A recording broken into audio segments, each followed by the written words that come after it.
Hello everyone, I am your educator Deepika. Student, पढ़ाई कैसी चल रही है? मैम हमेशा बोलती हैं सफर खूबसूरत है मंजिल से भी।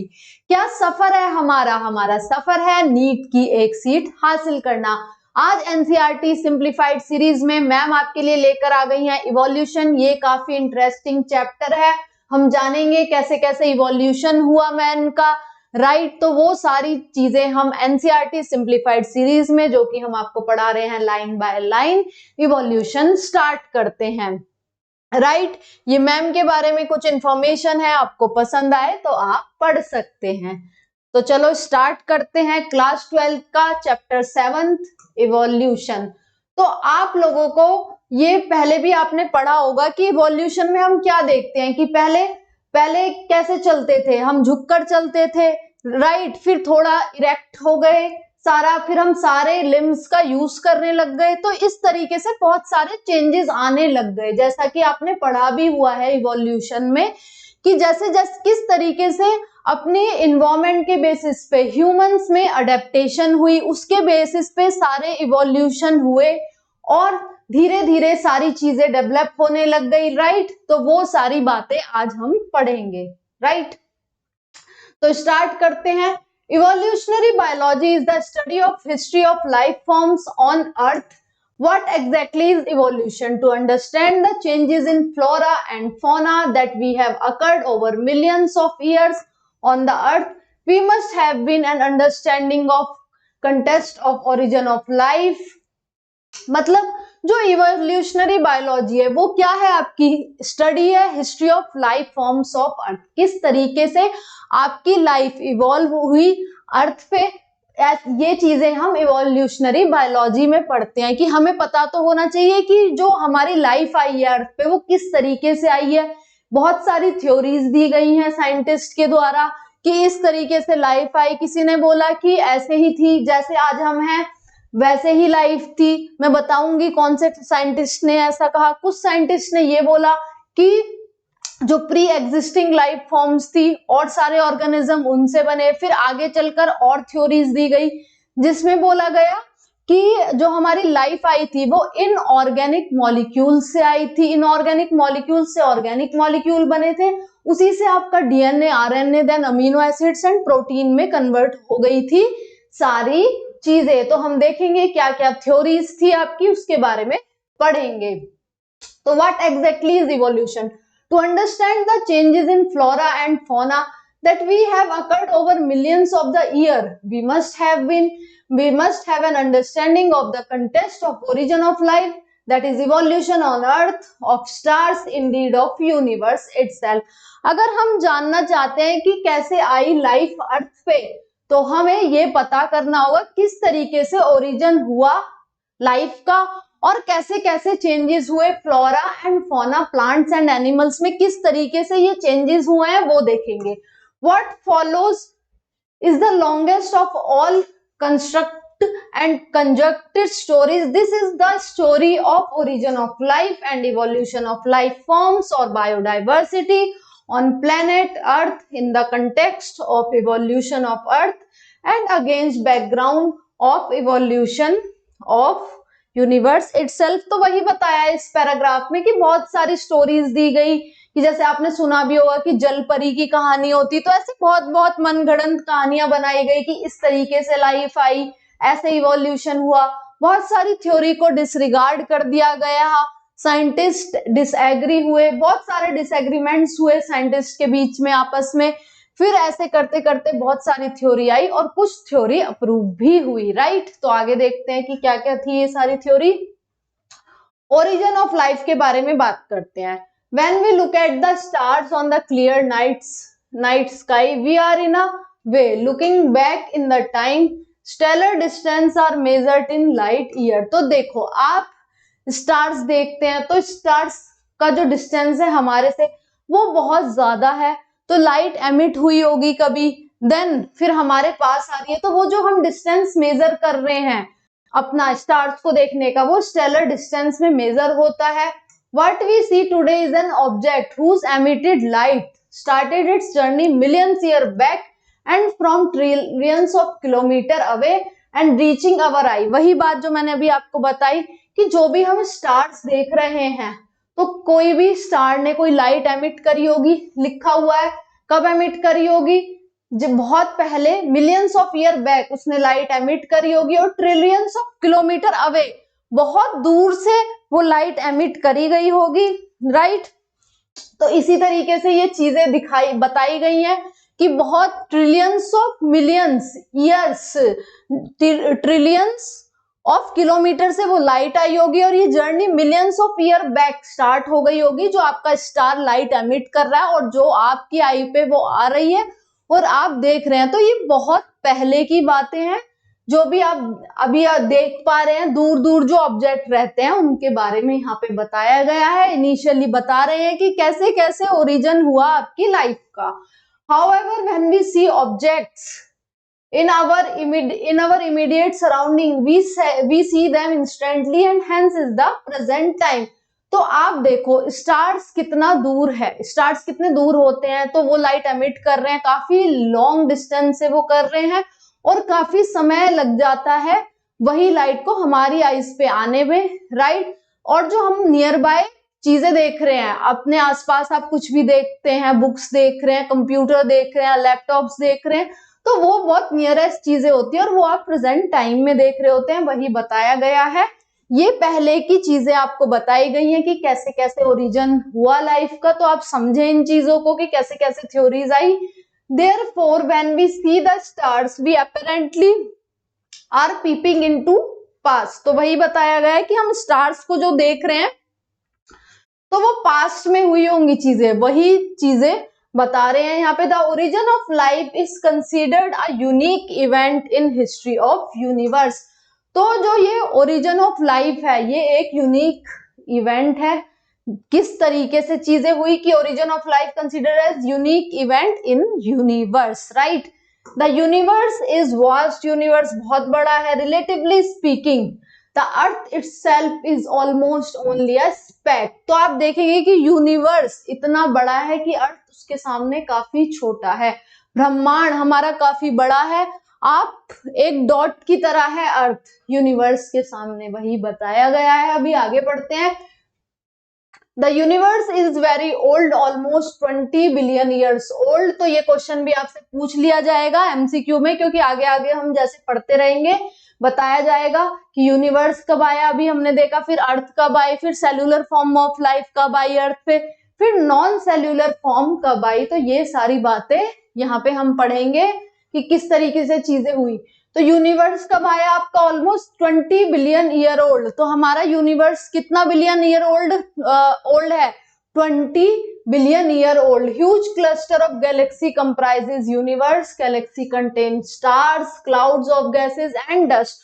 तो यूनिवर्स में बहुत सारी गैलेक्सी आ जाती हैं, जो गैलेक्सी किस किस से मिलकर बनी हुई हैं, कंटेन करती है stars, clouds of gas and dust. Considering the size of universe, earth is indeed speck the big bang theory. तो अब देखो वही बताया कि यूनिवर्स में बहुत सारी गैलेक्सीज आती हैं और गैलेक्सीज में आपके क्लाउड्स आ जाते हैं, स्टार्स आ जाते हैं, डस्ट आ जाता है, वही बताया गया है। अब यहाँ से स्टार्ट होती है थ्योरी कि कैसे आपका ओरिजिन हुआ लाइफ फॉर्म्स का। तो सबसे पहले आ जाती है आपकी बिग बैंग थ्योरी। तो बिग बैंग थ्योरी क्या है, big bang theory attempts to explain us the origin of universe. तो बहुत सारे बच्चे यहाँ पे गलती कर देते हैं, एनसीईआरटी में लिखा हुआ है कि जो बिग बैंग थ्योरी है वो आपके ओरिजिन ऑफ यूनिवर्स को बता रही है, राइट। तो ये वाली चीज आप याद रखेंगे। लाइफ, ओरिजिन ऑफ लाइफ नहीं बता रही है, ओरिजिन ऑफ वो यूनिवर्स आपको बता रही है, right. It talks of singular huge explosion unimaginable in physical terms, the universe expanded, hence the temperature came down। अब यहाँ पे ये क्या कह रहे हैं कि बिग बैंग थ्योरी आपका ओरिजिन ऑफ यूनिवर्स बता रही है। क्या बोल रही है कि एक बहुत ह्यूज एक्सप्लोजन हुआ था जिसको आप फिजिकल टर्म्स में कंसीडर भी नहीं कर सकते, राइट। और उसके बाद टेम्परेचर आपका, इसके बाद यूनिवर्स एक्सपेंड हुआ और टेम्परेचर कम हो गया, जिससे कि हाइड्रोजन और हीलियम फॉर्म हुए। कुछ टाइम बाद गैसेस कंडेंस्ड हुई, under gravitation formed a Galaxy of present day universe. तो समझ में आया आपको बिग बैंग थ्योरी क्या कहती है। बिग बैंग थ्योरी बताती है आपको ओरिजिन ऑफ यूनिवर्स। एक्सप्लोजन हुआ था बहुत बड़ा, राइट, जिसे आप फिजिकल टर्म्स में नहीं कंसीडर कर सकते। उससे यूनिवर्स आपका एक्सपेंड हुआ, देन टेम्परेचर डाउन हुआ, हाइड्रोजन हीलियम बनी, राइट, गैसेस कंडेंस्ड हुई और उससे आपकी गैलेक्सी बन गई प्रेजेंट डे यूनिवर्स की। In solar system of milky way galaxy, the earth was supposed to have been formed about 4.5 billion years back। तो सोलर सिस्टम में अगर हम देखें आकाश गंगा मिल्की गैलेक्सी की बात करें तो आपकी अर्थ का ओरिजिन कब बताया गया? Earth was suppose to have been formed 4.5 billion years ago. तो अभी हमने देखा यूनिवर्स कब आया आपका 20 बिलियन ईयर ओल्ड है आपका यूनिवर्स, यहाँ पे अर्थ को बताया गया है वो आई है 4.5 बिलियन ईयर्स बैक। तो ऐसे ना एमसीक्यू में क्वेश्चन पूछ ले जाएंगे, तो ये जो आपको बताया हुआ है नंबर्स में कि कितना ईयर बैक आपका ओल्ड यूनिवर्स है, कब अर्थ आई, तो ये वाली सारी चीजें आप याद रखेंगे, right. There was no atmosphere on early earth. तो इनिशियली कोई एटमॉस्फेयर नहीं था आपके अर्थ पे, राइट, धीरे धीरे करके चीजें डेवलप हुई हैं। Water vapour, methane, carbon dioxide, ammonia release from molten mass covered the surface. जो आपकी वाटर वेपर्स थी, मीथेन्स थी, methane, carbon dioxide, ammonia release हुई मोल्टन मास से, जिसने कवर किया पूरा सरफेस को। The UV rays from the sun broke up water into hydrogen and oxygen and light, right. तो ये सारी चीजें आपने देखी कि किस तरीके से सारी चीजें हो रही थी सोलर सिस्टम में, कि अर्थ हमारा 4.5 बिलियन ईयर्स बैक उसका फॉर्मेशन हुआ, राइट। आगे देखते हैं, आगे बताया गया है कि इनिशियली आपका एटमॉस्फेयर नहीं था अर्थ पे, फिर water vapour, methane, carbon dioxide and ammonia release हुई मोल्टन मास में से, और यूवी रेज आई सन से, जिन्होंने ब्रोक किया किसको? वाटर को into hydrogen and oxygen and light, H2 escaped. क्या मतलब हुआ कि इनिशियली क्या था, कोई एटमॉस्फेयर नहीं था आपकी अर्थ पे। उसके बाद क्या हुआ? उसके बाद हुआ कि जो आपकी वाटर वेपर थी, मीथेन थी, कार्बन डाइऑक्साइड थी और अमोनिया था। Water vapour, carbon dioxide, ammonia आपका रिलीज हुआ किस में से? मोल्टन मास में से। फिर यूवी रेज आए जिन्होंने ब्रेक किया वाटर को यानी कि H2O को इनटू हाइड्रोजन एंड ऑक्सीजन, और लाइट, हाइड्रोजन एस्केप हो गया। Oxygen combined with ammonia and methane to form water and carbon dioxide. जब ये सारी चीजें हो गई कि जो आपकी यूवी रेस थी उन्होंने ब्रेक कर दिया था वाटर को, दैट इज H2O को, किस में? हाइड्रोजन में एंड ऑक्सीजन में। फिर क्या हुआ? तो ऑक्सीजन ने कंबाइन किया किसके साथ? अमोनिया के साथ, मीथेन के साथ। तो आपका क्या बना? वाटर बना, कार्बन डाइऑक्साइड बना और सारी चीजें भी बनी। तो समझे होंगे आप कि किस तरीके से चीजें हो रही थी कि पहले तो एटमॉस्फेयर था ही नहीं, फिर वाटर वेपर, आपका कार्बन डाइऑक्साइड, अमोनिया रिलीज हुआ मोल्टन मास में से, फिर आपकी यूवी रेज आई, उन्होंने ब्रेक कर दिया वाटर को ऑक्सीजन एंड वाटर में। फिर जो ये ऑक्सीजन और हाइड्रोजन में, सॉरी, फिर जो ये ऑक्सीजन थी इन्होंने डिफरेंट एलिमेंट से कंबाइन किया, फिर अदर कंपाउंड्स बनाए जैसे कि CO2 बना लिया, राइट, वाटर बना लिया। आगे देखते हैं, the ozone layer was formed. तो O3 भी फिर बन गया, राइट। ऑक्सीजन ने फिर ऑल्सो डेवलप करना शुरू किया ओजोन में। आगे देखते हैं, as it cooled the water vapour falls as rain to fill the depression and form the ocean. तो जैसे जैसे ये कूल डाउन हुई चीजें, फिर क्या हुआ? रेन के फॉर्म में वो सारी चीजें डिप्रेशन को फिल करने लगी और ओशियन का फॉर्मेशन होने लगा। देखा आपने, इनिशियली आपका यूनिवर्स था, यूनिवर्स से फिर यूनिवर्स के अंदर आपकी गैलेक्सी आई, फिर आपका अर्थ का फॉर्मेशन हुआ, फिर वहां पे एटमॉस्फेयर नहीं था। एटमॉस्फेयर आया कब? जब आपका ये वाटर वेपर, आपका कार्बन डाइऑक्साइड, अमोनिया रिलीज हुआ मोल्टन मास में से, यूवी रेज ने उसको ब्रेक करा। किसको ब्रेक करा? आपका यूवी रेज ने। पढ़ाया मैंने आपको अभी कि यूवी रेज ने आपका ब्रोक किया वाटर को हाइड्रोजन एंड ऑक्सीजन में, फिर जो हमारी ऑक्सीजन थी उसने डिफरेंट एलिमेंट्स के साथ कंबाइन करके CO2 बनाया, ओजोन बनाया। तो इस तरीके से धीरे धीरे करके आपकी लाइफ में जो भी आपको मॉलिक्यूल्स चाहिए होते हैं सरवाइव करने के लिए, आगे आगे हम देखेंगे किस तरीके से वो इनऑर्गेनिक मॉलिक्यूल आए, फिर उन्होंने ऑर्गेनिक मॉलिक्यूल्स बनाए। तो चलो देखते हैं अभी आगे। राइट, हमारे ओशियंस भी आ गए थे। Life appeared 500 million years after formation of earth, that is almost 4 billion years back. तो जो हमारी लाइफ आई वो कब आई? वो आई 500 million years after formation of earth. 500 million year back हमारी जो अर्थ है उसके बोला गया है कि life appeared 500 million years after the formation of earth. जब हमारी अर्थ का फॉर्मेशन हो गया उसके भी 500 मिलियन ईयर्स बैक हमारी life I, almost 4 billion years back. तो ये जो भी आपके लिखे हुए हैं कि कितने कितने टाइम में क्या चीजें हुई, याद रखो, MCQ में पूछा जा सकता है। राइट, आगे देखते हैं। Did life come from outer space? Some scientist believe that it came from outside. Early Greek thinkers thought unit of life called spores were transferred to different planets including Earth. तो बहुत सारे scientist बहुत सारी कहानियां देने लग गए, वो कहने लग गए कि लाइफ ऐसे स्पोर्ट्स के फॉर्म में आई है, वो एक प्लेनेट से दूसरे प्लेनेट की तरफ जा रही है, ऐसे स्पोर्ट्स की फॉर्म में आपकी ट्रांसफर हो रही है, ऐसी ऐसी कहानियां देने लग गए। फिर panspermia is still favourite idea for some astronomers. For long time it was also believed that life came out of decaying and rotting matter like straw, mud, etc. कुछ साइंटिस्ट कहने लग गए कि जो आपकी लाइफ आई है ना वो डिकेइंग मैटर से आई है, कुछ ने स्पोर्ट्स से बोला कि स्पोर्ट्स से आई है। तो ऐसी कहानियां इनिशियल लेवल पे बन रही थी क्योंकि किसी को पता ही नहीं था कि लाइफ आई कहां से है, तो जो भी कहानी बना सकते थे वो कहानियां बन रही थी। राइट, फिर पढ़ते हैं आगे। This was the theory of spontaneous generation। तो जो theory of spontaneous generation क्या थी कि decaying matter से आपकी life आ रही है। Right, बोला हुआ है for a long time it was believed that life came out of decaying matter and rotting matter like straw, mud. This was the theory of spontaneous generation। फिर आए Lewis pasture. By careful experimentation demonstrated that life comes only from pre-existing life। He showed that pre-sterilized flask life did not come from killed yeast, while in another flask open to air new living organism arose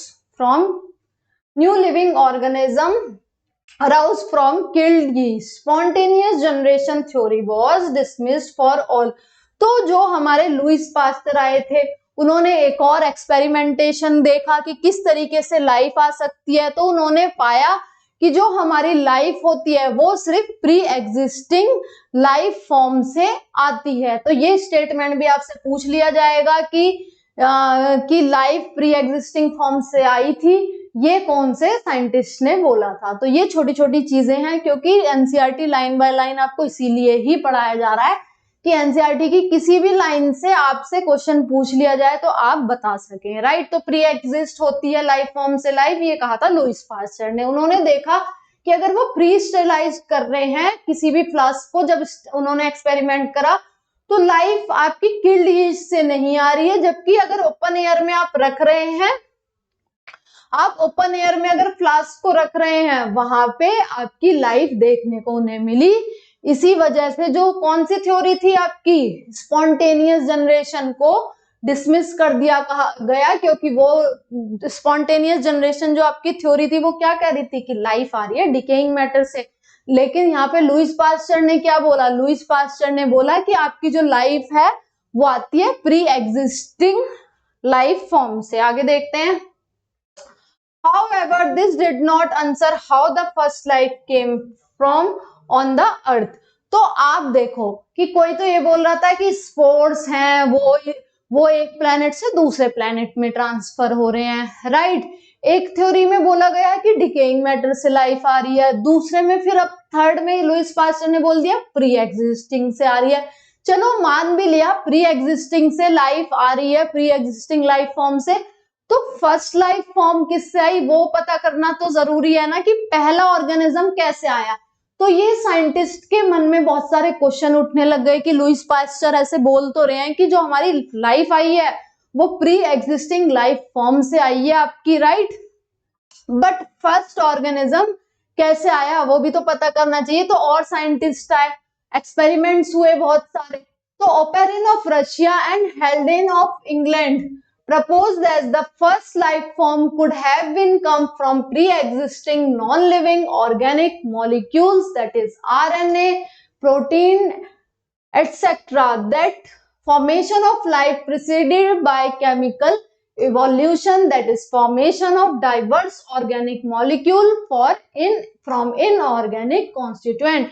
अब इसका मतलब क्या हुआ कि जो भी हमारी life forms आई वो कैसे आई, हम किससे मिलकर बने हुए हैं, हम प्रोटीन्स है हमारी बॉडी में, तो प्रोटीन किससे मिलकर बने हुए हैं, अमीनो एसिड से। तो यही इसी को केमिकल इवोल्यूशन बोला गया। तो ये टर्म केमिकल इवोल्यूशन किसने दी आपसे पूछ लिया जा सकता है, तो ये दी आपकी ओपेरिन ऑफ रशिया। ओपेरिन और हेल्डेन ने ये टर्म दी है। केमिकल इवोल्यूशन के बारे में उन्होंने बात करी थी, उन्होंने बोला कि formation of life was preceded by chemical evolution, that is formation of diverse organic molecules from inorganic constituent. तो जो हमारे ऑर्गेनिक मॉलिक्यूल्स हैं बॉडी में वो किससे मिलकर बने हैं, कैसे उनका इवोल्यूशन हुआ था, वो बने थे आपके इनऑर्गेनिक मॉलिक्यूल से, राइट। आगे पर देखते हैं कि किस तरीके से इन्होंने एक्सपेरिमेंट किया। The condition on earth were high temperature, volcanic storms, reducing atmosphere containing CH4, ammonia etcetera. तो इन्होंने जो कंडीशन ली वो लिया हाई टेम्परेचर, यानी कि जो चीजें बहुत ज्यादा इनिशियल लेवल पे हो रही थी इन्होंने एक्सपेरिमेंटेशन के बेसिस पे वो सारी चीजें देखी। इन्होंने हाई टेम्परेचर लिया, वोल्केनिक इरप्शंस, स्टॉर्म्स वाली चीजें जो थी, रिड्यूसिंग एटमॉस्फेयर दिखाया, और इन्होंने मीथेन गैस ली, अमोनिया लिया, और भी चीजें ली।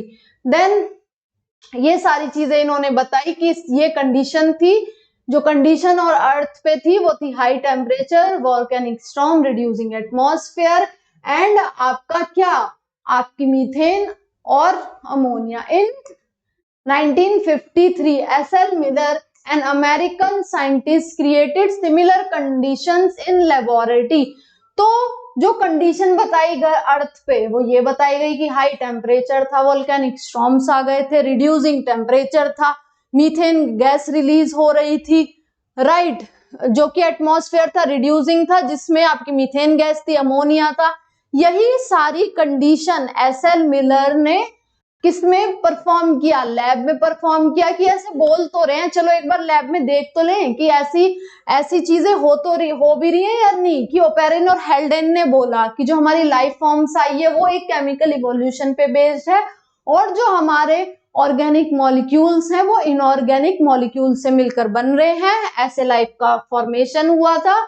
लेकिन एसएल मिलर ने कहा कि ऐसा होता भी है या नहीं, चलो लैब में देखते हैं करके। तो इसी के लिए उन्होंने एक्सपेरिमेंट किया, राइट, सिमिलर कंडीशन लेने की उन्होंने कोशिश करी। He created electric discharge in close flask containing CH4, H2, H3 and water vapour eight 800 degree Celsius. अब आप देखो कि जो भी सारी सिमिलर कंडीशन थी, हाई टेम्परेचर था, वोल्केनिक इरप्शंस में लाइटिंग हो रही थी, राइट, पूरा लाइटनिंग का प्रोसेस। तो उन्होंने ये सारी चीजें अपना एक्सपेरिमेंट पूरा का पूरा किस में करा, अपना पूरी कंडीशन ली लैब में, कि लैब में किस तरीके से ये परफॉर्मेंस वो कर सकते हैं। उन्होंने क्या किया, वैसा ही इन्वायरमेंट क्रिएट किया। उन्होंने इलेक्ट्रिक डिस्चार्ज लिया क्लोज फ्लास्क में, और यही सारी gases methane, NH3, hydrogen, H2 and water vapour लिया high temperature, that is 800 degree Celsius. He observe formation of amino acids. तो मैंने आपको अभी बताया था कि हम लोग किससे, प्रोटीन से और डिफरेंट मॉलिक्यूल से मिलकर बने हैं।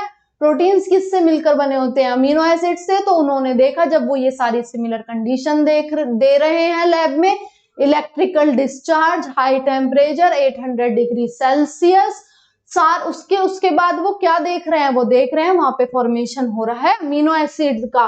तो in similar experiments other observe formation of sugars, nitrogen bases, pigments and fat.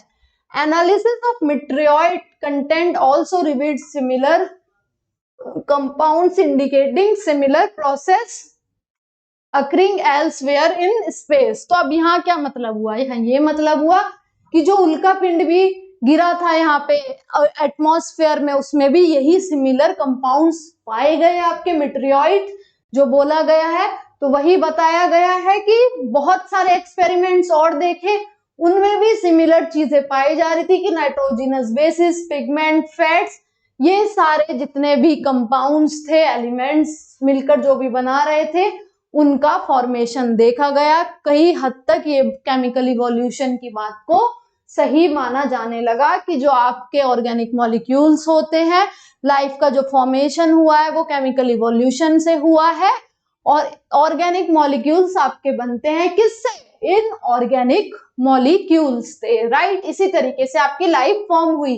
With this limited evidence the first part of construct story the chemical evolution was more और less accepted. तो वही बताया मैंने आपको अभी कि जो केमिकल इवोल्यूशन था, क्योंकि आपके पास एक्सपेरिमेंटल प्रूफ आ गया. अगर आप ऐसे ही कहने लग जाएं कि ये इस तरीके से इवोल्यूशन हो रहा है, भाई हमने देखा था, पर ये वाली बातें नहीं मानी जाएंगी. अगर आप एक प्रूफ दे देंगे कि ये एक्सपेरिमेंट हमने किया था, इस तरीके से ये मॉलिक्यूल्स यहाँ पे फॉर्म हो रहे हैं, विद प्रूफ आपकी बात मानी जाएगी. तो केमिकल इवोल्यूशन को एक्सेप्ट करने लगे scientist. We have no idea about how first self-replicating metabolic capsule of life arose. The first non-cellular form of life could have been originated, give me a minute, originated 3 billion year back.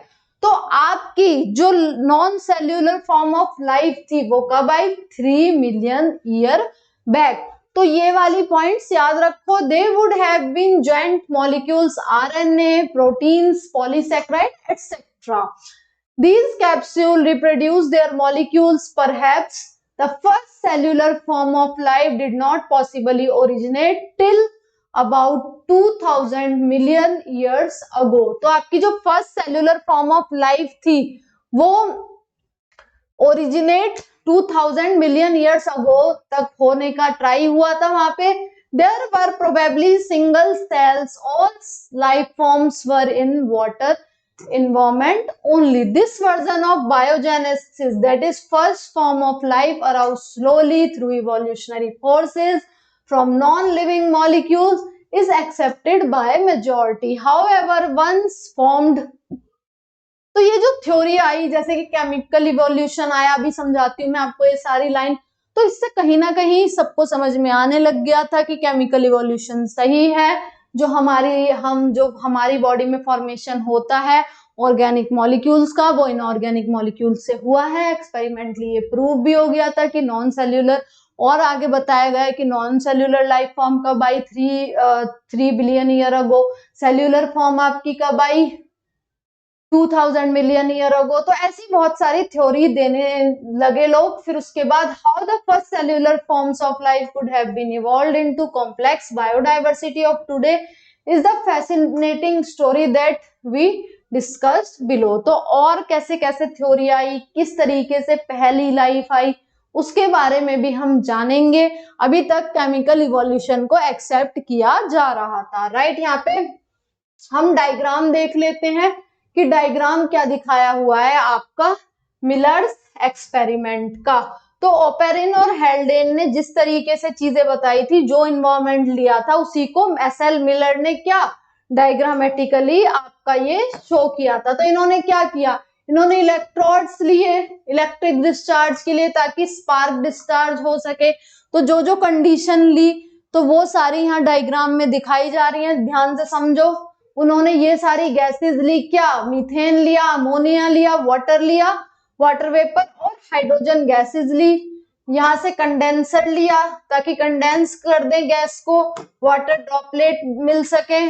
Water फिर जो यहाँ पे आया उसमें organic compounds थे, जिससे prove हो गया था आपका क्या?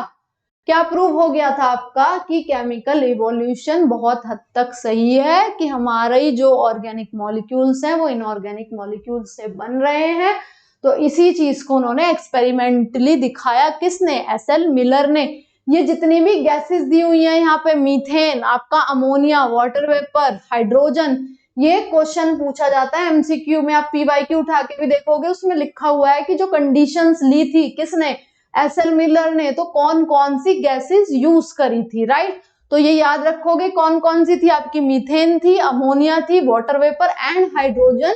और उन्होंने इलेक्ट्रिकल स्पार्क का भी यूज किया था, इलेक्ट्रोड की हेल्प से 800 डिग्री उनका टेम्परेचर उन्होंने लिया था, और बॉइलिंग वाटर का भी यूज किया था हाई टेम्परेचर के लिए। तो ये हमने समझ लिया। अब आगे देखते हैं कि इवोल्यूशन ऑफ लाइफ फॉर्म्स ने और थ्योरी क्या थी। Conventional religious literatures tells us about the theory of specialised creation. This theory has three connotation. One, that all living organisms that we see today were created as such. तो एक theory ने तो ये बता दिया कि जैसे हम आज हैं वैसे ही हम हमेशा थे। तो जो थ्योरी आई उसने यही बताया कि थ्योरी ऑफ स्पेशल क्रिएशन ने, कि जैसे हम आज हैं वैसे थे, कोई ऐसा इवोल्यूशन नहीं हुआ है। तो ये एक तरीके की मनगढ़ंत कहानियां साइंटिस्ट बना रहे थे, उसी के बारे में हम पढ़ रहे हैं कि कैसी कैसी थ्योरीज आई, राइट? तो जो कन्वेंशनल रिलीजियस लिटरेचर थी उन्होंने थ्योरी ऑफ स्पेशल क्रिएशन में बताया कि पहले में तो यही बोला गया कि सारे लिविंग ऑर्गेनिज्म जो हम आज देखते हैं वो ऐसे ही क्रिएट हुए थे। दूसरा बोला गया कि जो diversity was always the same since creation, this will be same in future. फिर बोला गया जो ये डाइवर्सिटी हम देख रहे हैं ये पहले भी ऐसी थी, आगे फ्यूचर में भी देखेंगे तो डाइवर्सिटी ऐसी रहेगी। अभी आपको सुनने में बहुत ज्यादा ये फनी लग रहा होगा कि ये कैसी कैसी बातें हैं, तो तब माय डियर स्टूडेंट पता ही नहीं था कि कैसे चीजें करनी है, कैसे लाइफ फॉर्म आई। तो वो भी जो साइंटिस्ट थे वो नॉलेज लेने की कोशिश कर रहे थे, थोड़ा देख रहे थे कि चीजों को कैसे बता सकते हैं। थर्ड उन्होंने बताया कि earth is about 4000 year old. All these idea were strongly challenge during the 19th century based on the observation made during sea voyage in a snail sail ship called HMS Beagle around world. Charles Darwin concluded that existing life forms share similarity to varying degree, not only among themselves but also with life form existence million years back. तो जितनी भी ये कहानियां आई तो उससे और scientist में भी ये लगा कि हम पता लगाते हैं कि किस तरीके से ये चीजें हो रही हैं, कैसे कैसे लाइफ फॉर्म्स आ रही हैं। तो फिर उसी के लिए क्या, शिप पर जब चार्ल्स डार्विन जा रहे थे, एचएमएस बीगल उनके शिप का नाम था, क्वेश्चन पूछ लिया जाता है, तो उन्होंने क्या बताया? जो डार्विन थे उन्होंने बोला कि जो एग्जिस्टिंग लाइफ फॉर्म्स होती हैं वो शो कर रही होती हैं सिमिलैरिटी डिफरेंट डिग्रीज पे, not only among themselves but with the life form that existed million years ago. मतलब जो हम सिमिलैरिटी शो कर रहे हैं वो सिर्फ अपने आप में ही नहीं कर रहे हैं, जो लाइफ फॉर्म्स बहुत पहले आ गई हैं, कितना मिलियन ईयर्स पहले जो आ गई हैं, उनसे भी हम बहुत सारी चीजों में हम क्या शो कर रहे होते हैं, life form existed million years ago, हम सिमिलैरिटी कहीं ना कहीं शो कर रहे होते हैं। Charles Darwin concluded that the existing life form share similarity to varying degree not only among themselves but also with life forms that existed a million years ago. Many such life forms do not exist anymore. There had been extinction of different life forms in the years gone by, just as new forms of life around at different periods of history of earth. तो बहुत सारी life forms extinct भी हो जाती हैं, आपकी new life forms भी आती रहती हैं। वही इस पैराग्राफ में अभी बताया गया है कि किस तरीके से चीजें हो रही थी, कैसे कैसे लाइफ फॉर्म्स आ रही थी। There have been gradual evolution of life forms. Any population has built-in variation in characteristics, those characteristics which enable some to survive better in natural condition, climates, food physical factor would outbreed others are less endowed to survive under such natural condition। तो जो भी ये सारा evolution देखा गया तो उसमें ये देखा गया कि जब बहुत सारी क्लाइमेटिक चेंजेस आए गए या और भी चीजें देखी गई इन्वायरमेंट में, तो ऑर्गेनिज्म ने खुद को डेवलप करना शुरू कर दिया। ये एक ग्रेजुअल इवोल्यूशन हो रहा था लाइफ फॉर्म का, धीरे धीरे सारी चीजें हो रही थी, धीरे धीरे चेंजेस हो रहे थे ऑर्गेनिज्म में। Another word used is fitness of the individual or the population. The fitness according to the Darwin referred ultimately only reproductive fitness. दूसरी बात कही कि survival of the fittest, जो फिट रहेगा वो ज्यादा सर्वाइव रहेगा, या जो ज्यादा पॉपुलेशन यानी कि रिप्रोडक्टिव, आपका रिप्रोडक्टिव फिटनेस से रिलेट किया किसने, डार्विन ने, कि जो ज्यादा रिप्रोड्यूस करेंगे वो पॉपुलेशन ज्यादा फिट कहलाएगी। क्योंकि आप एक एग्जांपल देख लो, मान लो 90 इंडिविजुअल हैं, वहां पे कोई क्लाइमेटिक कंडीशन की वजह से बहुत ज्यादा अस्त व्यस्त हो गई चीजें, तो 90 के 90 अगर मर गए तो वहां की पॉपुलेशन तो कुछ बचेगी ही नहीं। मान लो आपका बहुत सारी पॉपुलेशन है, तो वहां पे अगर क्लाइमेटिक चेंजेस आए, 9000 या मिलियंस में आपकी कोई भी पॉपुलेशन है, अगर वहां पे कोई क्लाइमेटिक कुछ भी डिजास्टर आता है तो वहां पे कुछ ही तो पॉपुलेशन आपकी सफर करेगी, फिर कुछ पॉपुलेशन तो बचेगी ना। तो डार्विन ने क्या बोला, डार्विन ने बोला कि according to the Darwin the fitness of individual और population, the fitness according to the Darwin refers ultimately and only reproductive fitness. Those who are better fit in the environment leave more progeny than other. तो जो ज्यादा fit होते हैं वो ज्यादा progeny environment को देते हैं रेदर देन अदर जो फिट नहीं होते हैं। अभी आप कोविड का भी केस देख लो, तो कोविड में जिसका इम्यून सिस्टम ज्यादा अच्छा था वो फिट रहे, वो बच गए बीमारी से, जो भी ये बीमारी आपकी आई कोविड में, राइट। तो यही दिखाता है कि कुछ भी ऐसे चेंजेस आ जाते हैं तो फिट कौन रहता है, जो आपका सरवाइव कर सकता है। जैसे कि कोविड में हमने देखा कि इम्यून सिस्टम जिसका ज्यादा अच्छा था वो लोग आपके कोविड में बच गए थे। तो उसी तरीके से आप रिलेट कर सकते हैं, these therefore will survive more and hence selected by nature। तो नेचर भी उसे ही सेलेक्ट करता है जो फिट होता है, survival of the fittest, Darwin ने ये बताया था और इसको रिलेट किया था किससे, रिप्रोडक्टिव फिटनेस से। hence it called natural selection implied, give me a minute, implied it as a mechanism of evolution। इसको नेचुरल सिलेक्शन भी कहा। Let us also remember that Alfred Wallace, a naturalist who worked in Malayapago, had also come into a similar conclusion around the same time। In due course of time, apparently new types of organisms are recognizable। तो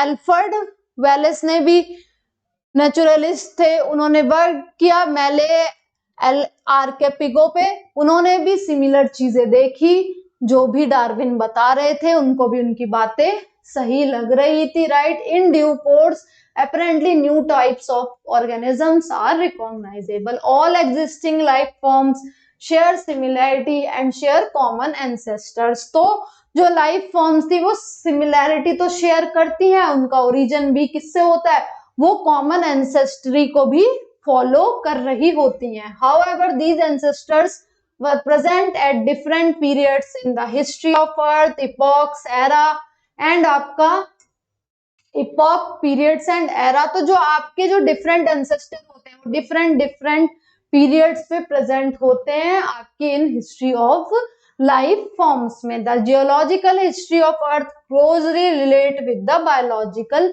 history of earth. अब इसका मतलब क्या हो गया कि जो आपकी जियोलॉजिकल हिस्ट्री है वो आपकी डिपेंड कर जाती है किस पे, आपकी बायोलॉजिकल हिस्ट्री पे। अगर आप देखेंगे अर्थ की सरफेस में आपको बहुत सारे स्केलेटल मिल जाएंगे, आप नीचे नीचे जितना भी जाते रहेंगे आपको डायनासोर्स के अगर आप स्केलेटल देखेंगे तो वहां पे पैटर्न्स पाएंगे कि कितने टाइम में, कार्बन डेटिंग की हेल्प से आप ये देख सकते हैं कि कब डायनासोर्स प्रेजेंट्स थे, किस तरीके का उनका स्ट्रक्चर था। तो ये आपकी बायोलॉजिकल हिस्ट्री को भी बताता है, right.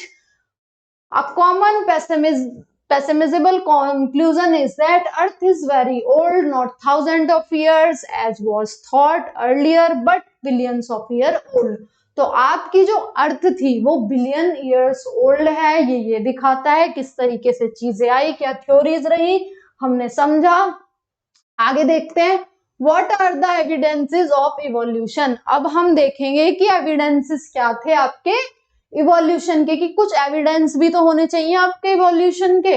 Evidence that evolution of life forms has Indeed taken place on earth has come from many quarters. Fossils are remains of hard parts of life forms found in rocks. अब जो evidence मिले scientist को वो fossils मिले, क्योंकि जो हम कुछ देखें तो सही कि इतने समय पे ये वाली लाइफ फॉर्म एग्जिस्ट करती थी, तो साइंटिस्ट ने पाया कि फॉसिल्स उनको एज अ एविडेंस मिले जिससे वो बता सके कि इवोल्यूशन कैसे हुआ।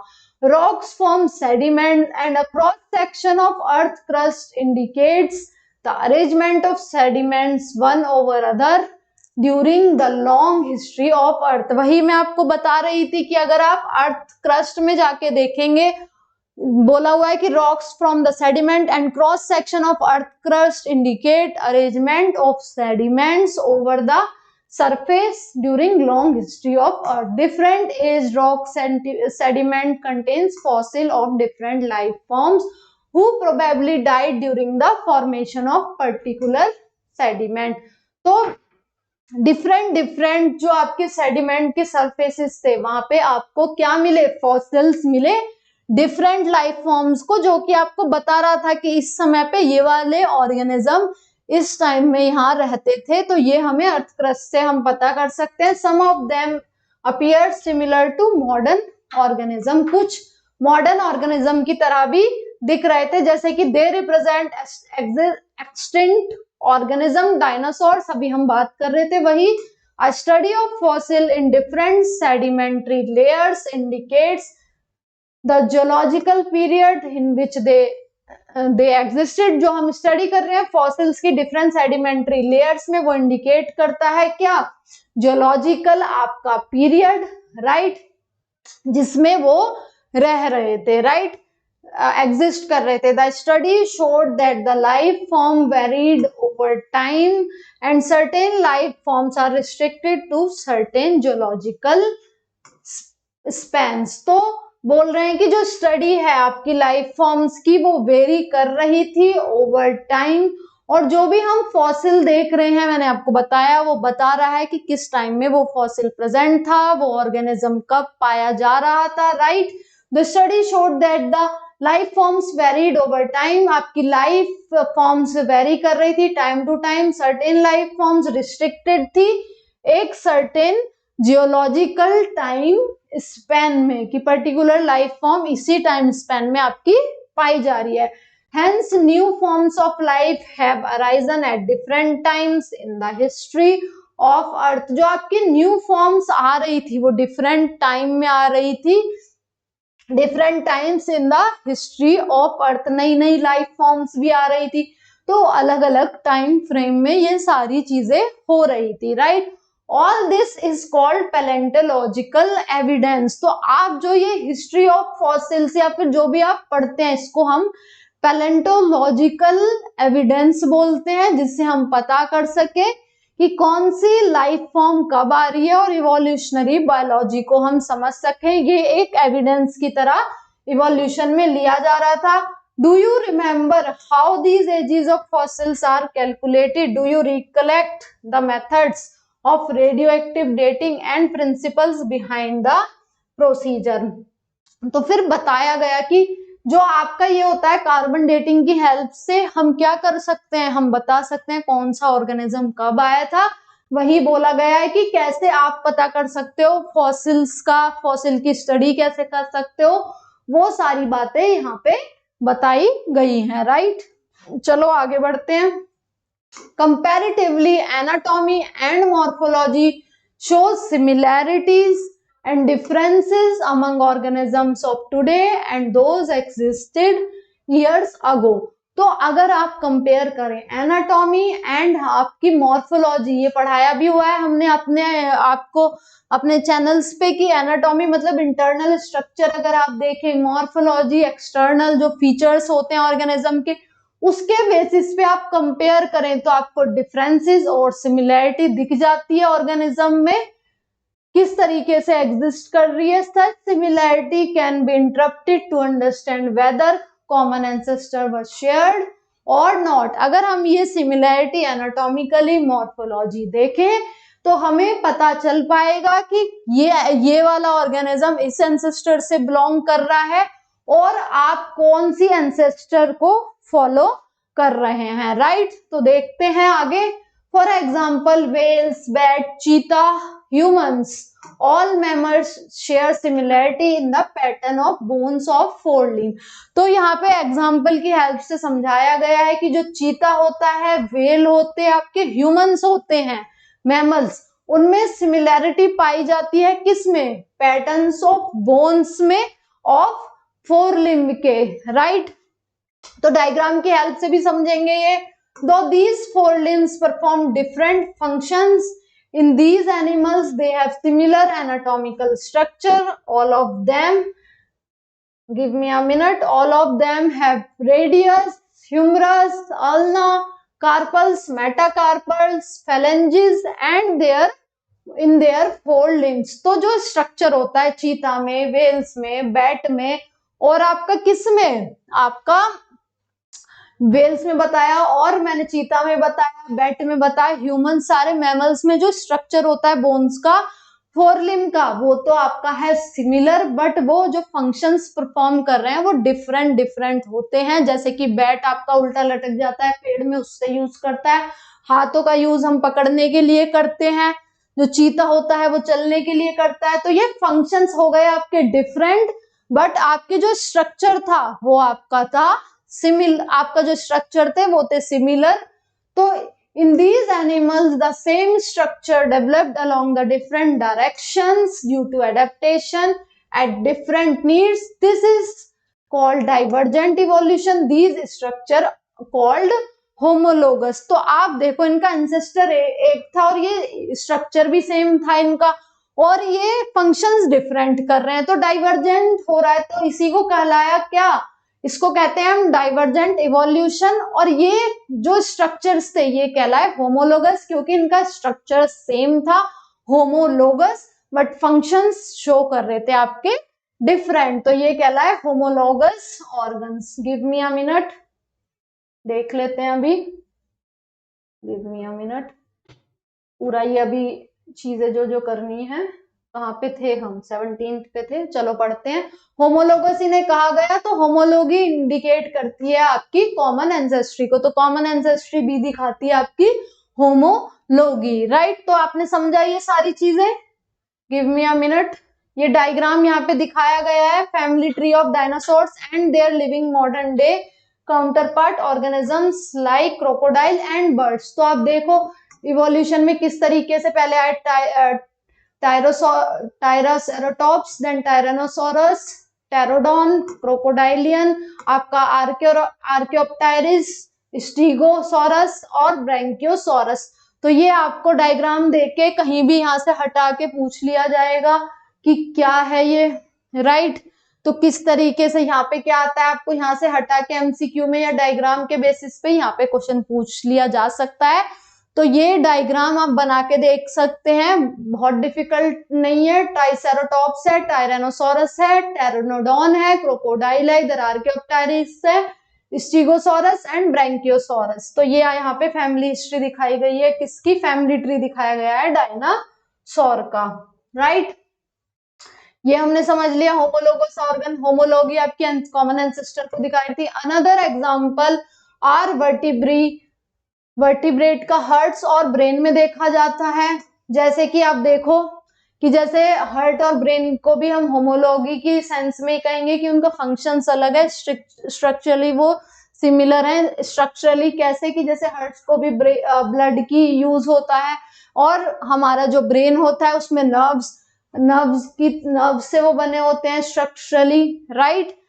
और ऑल्सो आपका हार्ट कवर्ड होता है किससे, पेरिकार्डियम से, बट आपका ब्रेन किससे होता है, मेनिंजेस होती हैं, राइट। तो उसी तरीके से वो स्ट्रक्चरली सेम है, बट जो उनका फंक्शन है हार्ट का और नर्व हमारे नर्वस सिस्टम का वो डिफरेंट है।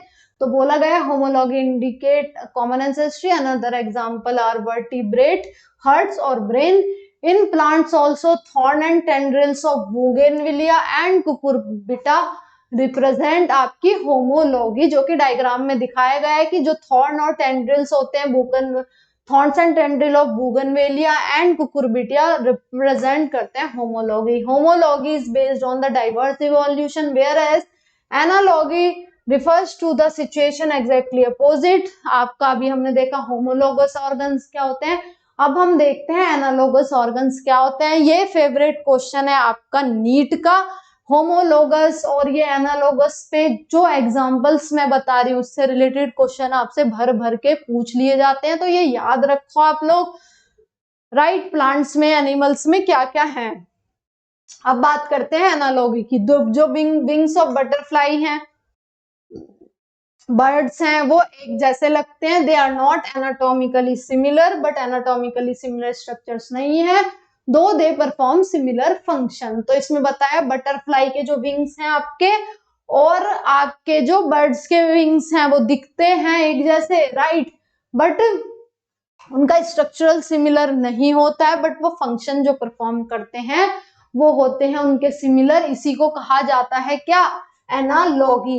एनालॉगी कहा जाता है, hence analogous structure result of convergent evolution, different structure evolving for the same function hence having same similarity. अब इनको कन्वर्ट, जो एनालॉगस ऑर्गन्स होते हैं उसको कन्वर्जेंट इवोल्यूशन में बताया गया है, क्यों, क्योंकि जो डिफरेंट स्ट्रक्चर होते हैं वो परफॉर्म कर रहे होते हैं सेम फंक्शन, इसीलिए इसको कहा गया कन्वर्जेंट इवोल्यूशन। एसी से आप याद रख सकते हैं एनालॉगस ऑर्गन्स एंड कन्वर्जेंट आपका इवोल्यूशन। एचडी से आप याद रख सकते हैं होमोलोगस ऑर्गन्स एंड आपका डाइवर्जेंट इवोल्यूशन, राइट।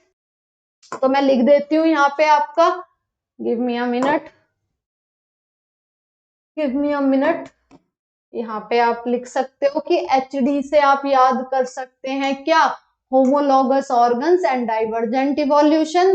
एसी से आप याद कर सकते हैं एनालॉगस ऑर्गन्स एंड आपका कन्वर्जेंट इवोल्यूशन। तो आपको समझ में आया होगा, give me a minute, right.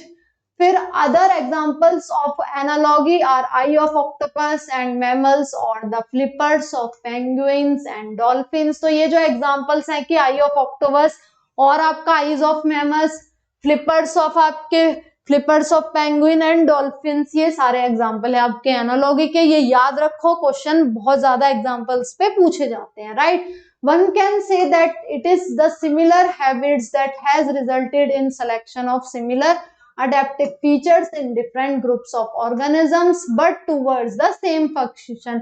तो कन्वर्जेंट इसलिए बोला गया ना कि डिफरेंट जो स्ट्रक्चर्स हैं वो परफॉर्म कर रहे हैं सिमिलर फंक्शन को, तो इसीलिए इसे कन्वर्जेंट इवोल्यूशन बोला गया। Sweet potato that is root modification, potato stem modification is another example of आपका क्या, एनालॉगी। तो स्वीट पोटैटो और पोटैटो का एग्जाम्पल भी आपका किस में आ जाता है, दोनों का ही फंक्शन स्टोरेज है, स्ट्रक्चर डिफरेंट है, तो ये भी आपका एनालॉगी में आ जाता है। In the same line of argument similarity in proteins genes performing a given function among diverse organism give rise to a common ancestry. तो आपने देखा होगा कि बहुत सारे जीन्स एंजाइम, जैसे एक्सोकाइनेज होता है, ग्लूकोज को ग्लूकोज 6 फॉस्फेट में कन्वर्ट करता है, तो वो सारी चीज, उन चीजों में भी हम देख सकते हैं सारे इवोल्यूशंस को कि डिफरेंट ऑर्गेनिज्म में वो सिमिलर फंक्शन दिखा रहा है। These biochemical similarity and point to the same shared ancestries as structural similarity among different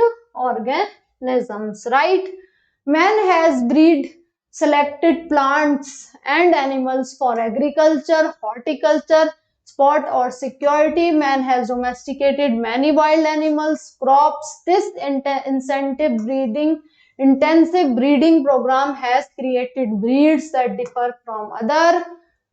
तो बहुत सारे एग्रीकल्चर प्रैक्टिसेस होती हैं या फिर ब्रीड्स बनाते हैं ह्यूमंस, तो वो सारी बातें यहाँ पे बताई गई हैं, right. But still are of same group. It is argued that if within hundreds of years man could create new breeds, could not nature have done the same over millions of years. तो यहाँ पे humans भी different breed बना देते हैं, right. Evolution में हमने देखा कि किस तरीके से आपकी थ्योरी समझी हमने, कैसे कैसे आपकी लाइफ फॉर्म्स आई, तो वो सारी बातें हमने समझी, राइट। ये सब आपने देख लिया, यहाँ डायग्राम भी आपने समझ लिया। आगे देखते हैं क्या है आगे। ये देखो आपको एग्जांपल्स दिए हुए हैं होमोलोगस ऑर्गन्स के, यहाँ पे बुगेनविलिया का थॉर्न एंड कुकुरबिटा। आपको डायग्राम की हेल्प से भी क्वेश्चन पूछ लिया जाएगा कि ये डायग्राम दिया हुआ है, बताओ ये होमोलॉगी शो कर रहे हैं या आपकी एनालॉगी। यहाँ पे होमोलोगस ऑर्गन का डायग्राम दिया हुआ है, यहाँ पे देख लो आपको 4 लिम्स दिए हुए हैं, मैन के, चीता के, वेल के, बैट के। यहाँ पे स्ट्रक्चर सिमिलैरिटीज है, फंक्शन डिफरेंट है। मैन हाथ का यूज चीजों को पकड़ने के लिए करता है, चीता चलने के लिए, वेल आपका तैरने के लिए, बैट आपका उल्टा लटक रहा है। कहाँ पे आपका बैट उल्टा लटक रहा है? पेड़ पे। तो ये फंक्शंस हो गए डिफरेंट, स्ट्रक्चर हो गया सिमिलर, तो समझे आप, यही कहलाई आपकी होमोलॉगी। अनअकैडमी आपके लिए बहुत सारे एक्साइटिंग ऑफर्स लाता रहता है, तो आप अवेल करिए ये ऑफर्स, राइट।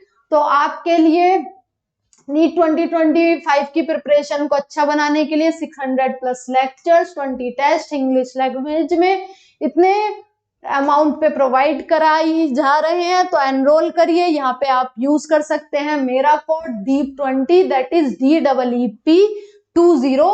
मैं लिख भी देती हूँ यहाँ पे आप लोगों के लिए, DEEP20। आप ये कोड यूज करेंगे तो आपको डिस्काउंट भी मिल जाएगा, राइट। और यही अगर आपको 500 plus lectures and 200 plus test English language में आपको प्रोवाइड कराया जा रहा है, राइट। तो ये सारे ऑफर्स आप अवेल करते रहिए और अपनी नीट की प्रिपरेशन को अच्छा बनाइए। मेरा कोड यूज करें DEEP20 DEEP20 और अवेल करिए डिफरेंट ऑफर्स जो आपको अनअकैडमी देता रहता है, राइट। अभी हम देख लेते हैं, हमें अभी इंडस्ट्रियल मिलेनिज्म पढ़ना है और एडेप्टिव रेडिएशन पढ़ना है। तो चलो स्टार्ट करते हैं अपना दूसरा जो हमें पढ़ना है topic, right. Give me a minute,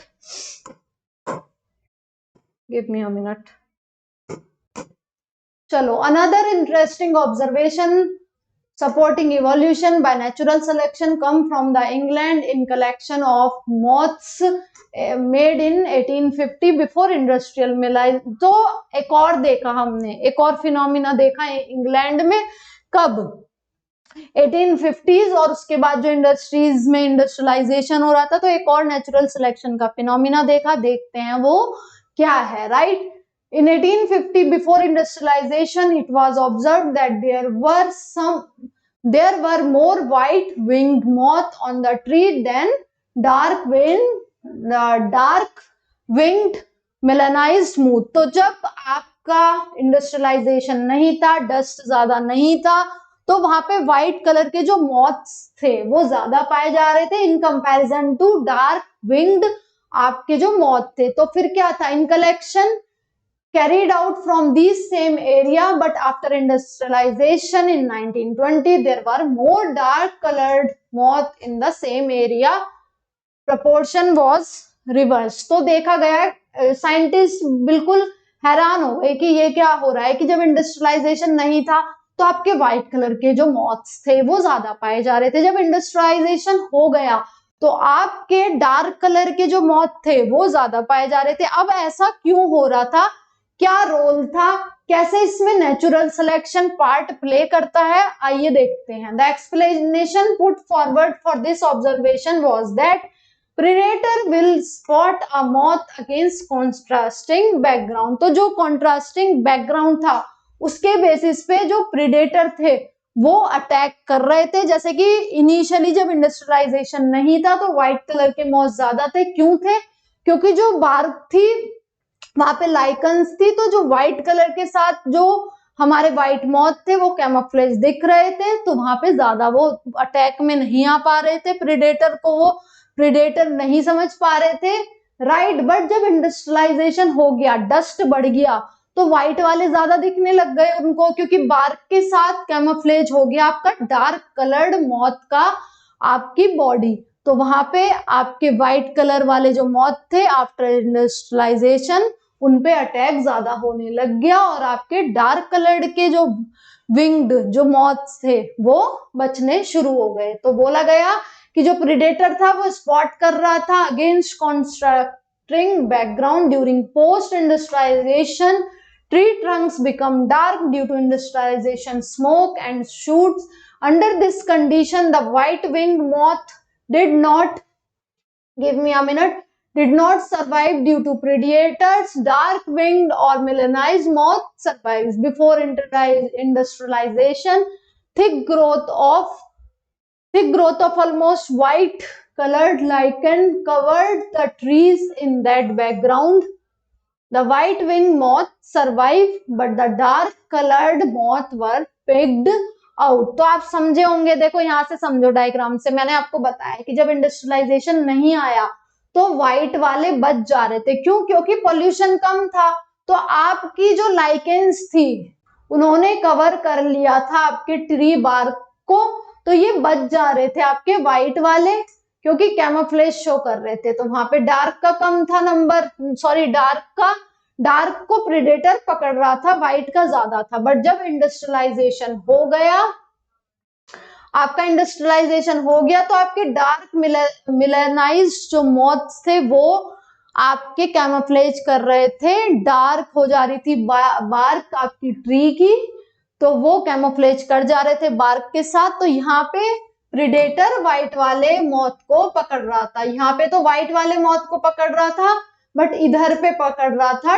dark वाले मॉथ को। क्यों? क्योंकि यहाँ पे व्हाइट वाले कैमोफ्लेज कर जा रहे थे, क्योंकि पॉल्यूशन नहीं था।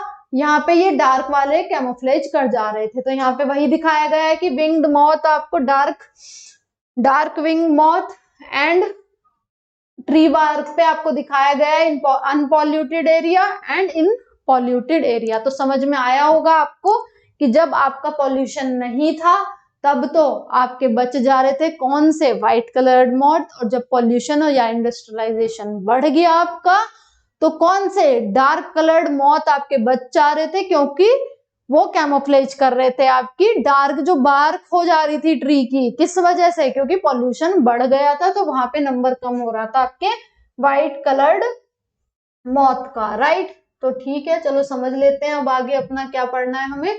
Do you know that the lichen can be use at industrial pollution indicator? तो लाइकेन्स आपको दिखाता है क्या, पॉल्यूशन इंडिकेटर्स की तरह दिखाता है। जब पॉल्यूशन कम होता है तो लाइकेन्स आपके ज्यादा वहां पे पाए जा रहे थे और ट्री बार्क को कवर कर रहे थे, जिससे कैमोफ्लेज हो रहे थे आपके white coloured moth, right. They will not grow in areas that are polluted. Lichens वहां ग्रो नहीं करते जहां पॉल्यूशन ज्यादा होता है। Moths that were able to camouflage themselves, hide in the background, survive. तो यही पूरे फिनोमिना में हमने देखा, नेचुरल सिलेक्शन यहाँ पे फॉलो हो रहा था इंडस्ट्रियल मिलेनिज्म फिनोमिना में, कि जो भी कैमोफ्लेज कर पा रहा था अपने पर्टिकुलर सिचुएशन में वो सर्वाइव कर जा रहा था, right. This understanding is supported by the fact that in areas where industrialization did not occur in rural areas, the count of melanic moth was low.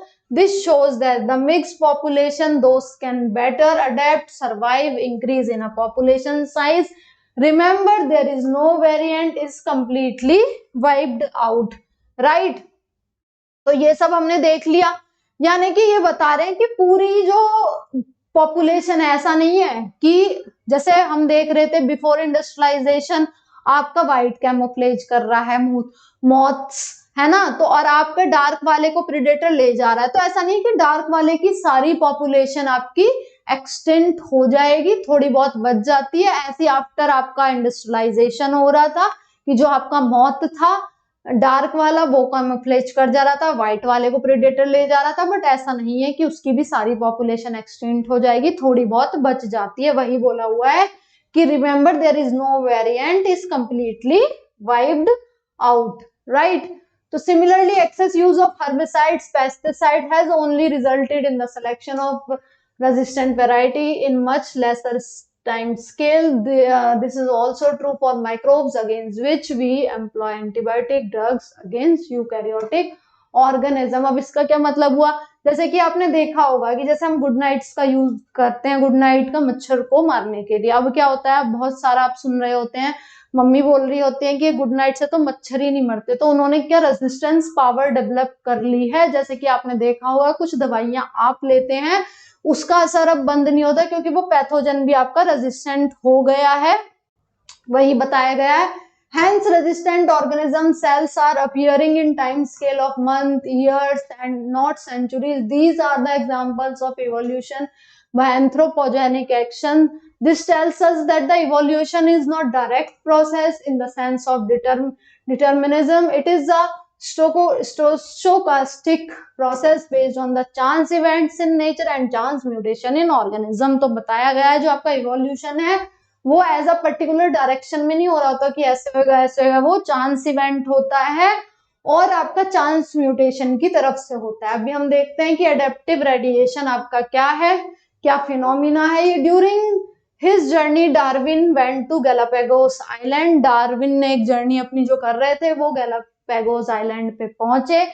उन्होंने देखा कि वहां पे, आप लोगों ने पढ़ा भी होगा कि वहां पे फिंचेस देखी जो कि जिनकी जो बीक्स थी वो डेवलप हो रही थी डिफरेंट एडेप्टेशन के बेसिस पे।